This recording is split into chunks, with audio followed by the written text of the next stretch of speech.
BJP की ओर से हैं इकरा हसन, कांग्रेस के उम्मीदवार। बीएसपी की ओर से श्रीपाल को मैदान में उतारा गया है। लोगों के मुद्दे क्या हैं? क्योंकि बीजेपी की ओर से, चलिए ठीक है, लौटूंगे आपके पास। प्रधानमंत्री नरेंद्र मोदी क्या कह रहे हैं अमरोहा में, सुनिए। पहले चरण का मतदान हो रहा है। ये लोकतंत्र के सबसे बड़ा उत्सव का एक बहुत बड़ा दिन है। मेरा सभी मतदाताओं से अनुरोध है, संविधान से मिले इस अधिकार का उपयोग जरूर करें और विशेष करके मैं मेरे युवाओं से आग्रह करूंगा, जो पहली बार वोट डालने जा रहे हैं, उनसे आग्रह करूंगा कि वे ऐसा मौका जाने न दें, वो अवश्य वोट करें। साथियों, हमारा अमरोहा कोई साधारण जगह नहीं है। मां गंगा के तट पर स्थित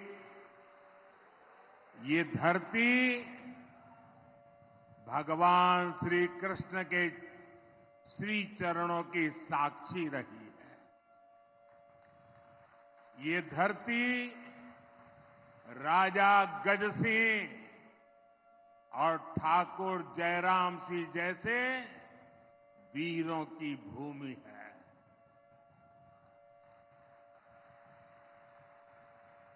और मुझे अभी अमरोहा की एक और पहचान ढोलक दिया गया, और यहां के ढोलक की थाप दूर दूर तक गूंजती है।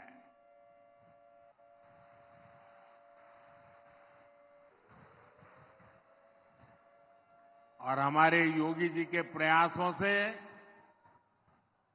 अमरोहा की ढोलक को भाजपा की सरकार ने जीआई टैग देकर पूरी दुनिया में पहचान दिलवाई है।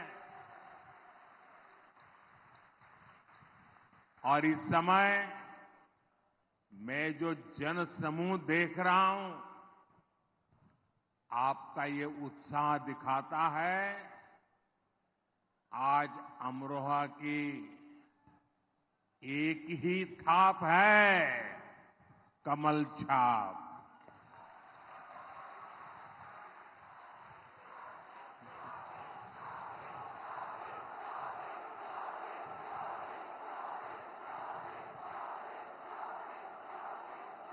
और अमरोहा का एक ही स्वर है, फिर एक बार,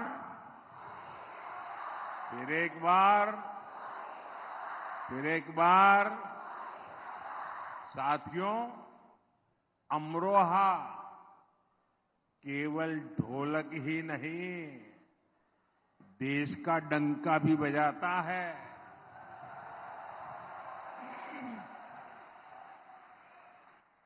क्रिकेट वर्ल्ड कप में भाई मोहम्मद शामी ने जो कमाल किया, वो पूरी दुनिया ने देखा है।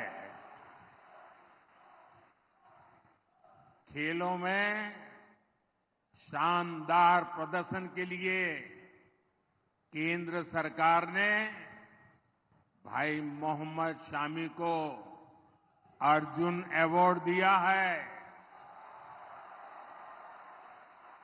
और योगी जी की सरकार तो 2 कदम आगे बढ़ी है, और योगी जी ने यहां के युवाओं के लिए स्टेडियम भी बनवा रही है।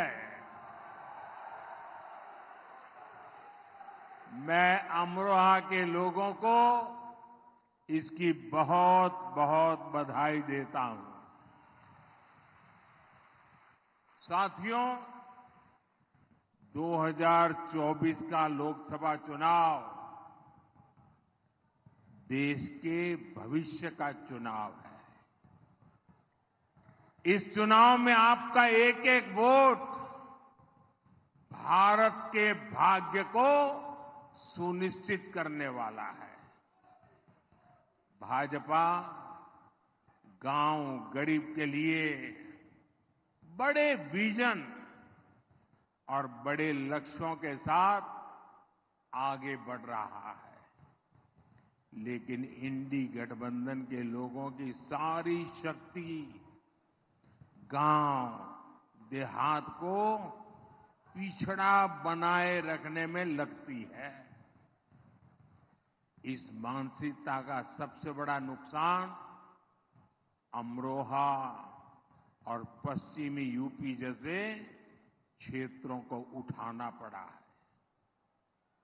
ये इलाका दिल्ली और एनसीआर के इतने करीब है, लेकिन दिल्ली एनसीआर का जो फायदा अमरोहा को मिलना चाहिए था, वो पहले मिला क्या? योगी जी के आने से पहले मिला क्या? दिल्ली में भाजपा सरकार बनने से पहले मिला क्या? इंडी गठबंधन वालों के दौर में यूपी की पहचान पिछड़ेपन के कारण होती थी, लेकिन आज वही यूपी देश में एक्सप्रेस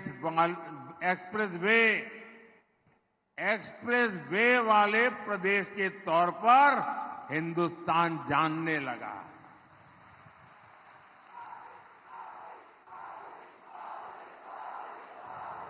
आज यूपी में सबसे ज्यादा अंतर्राष्ट्रीय हवाई अड्डे हैं। अमरोहा और गजरौला के रेलवे स्टेशनों को आधुनिक बनाया जा रहा है।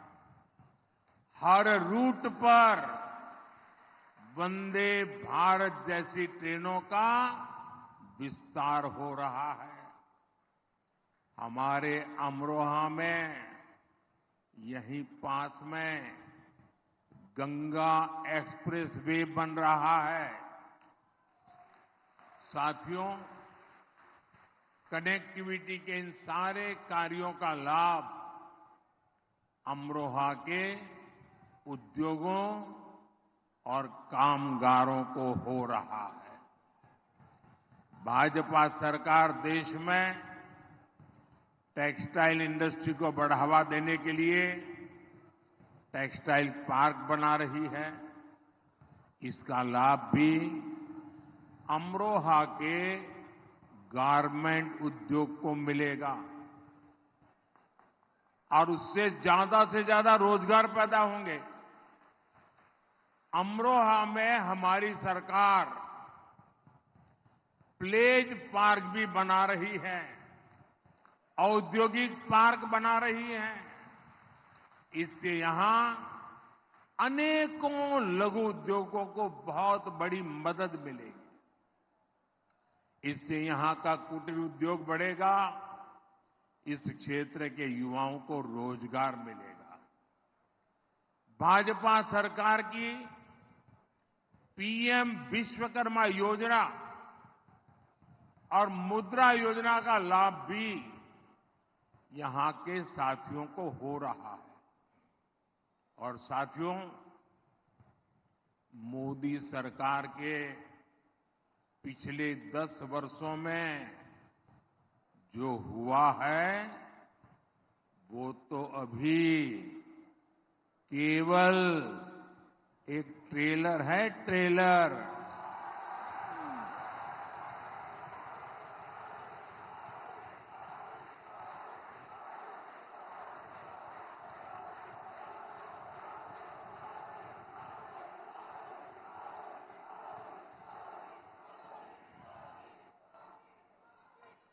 अभी तो हमें यूपी को, देश को बहुत आगे लेकर जाना है।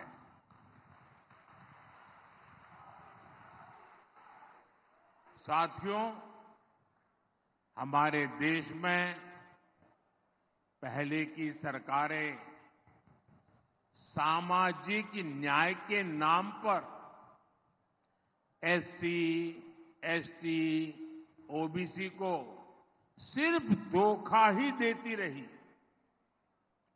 जो सपना ज्योतिबा फुले जी का था, जो सपना बाबा साहब आम्बेडकर का था, जो सपना चौधरी चरण सिंह जी का था, सामाजिक न्याय का वो सपना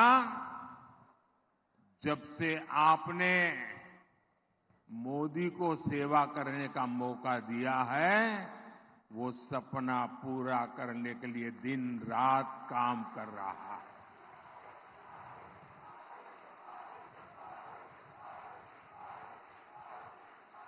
जब मोदी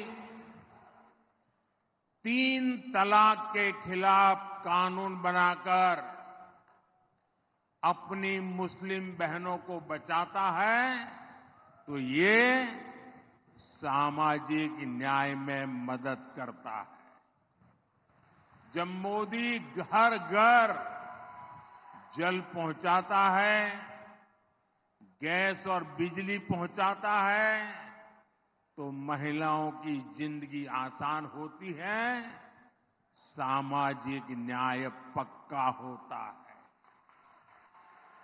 हमारे यहां गरीबों की, एससी, एसटी, ओबीसी समुदाय की कितनी ही पीढ़ियां बिजली, पानी, रहने के लिए घर, इसके बिना ही गुजार गई। अमरोहा से आप प्रधानमंत्री नरेंद्र मोदी को सुन रहे थे। प्रधानमंत्री ने मोहम्मद शमी का भी नाम लिया। बीजेपी के राष्ट्रीय अध्यक्ष जेपी नड्डा लाइव। आपका मत, आपका वोट बहुत ही महत्वपूर्ण है और आप जरूर अपना मत प्रदान करें और मत दें।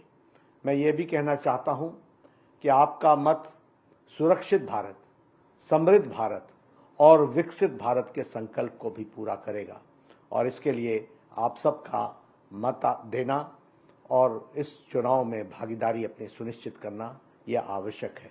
अंत में मैं फिर से आपसे निवेदन करूंगा कि आप अपना मत अवश्य डालें।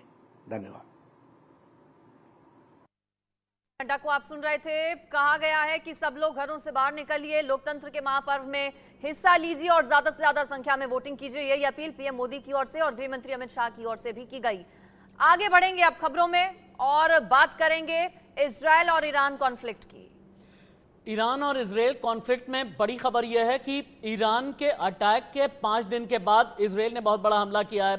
सवाल बहुत बड़ा यह है कि इस अटैक के इंडिकेशंस क्या हैं, कितना बड़ा ये अटैक किया गया। इस्फहान शहर पर जो अटैक किया गया है, वहां से परमाणु सेंटर कितना दूर है, ये विश्व विस्फोटक ब्रेकिंग है।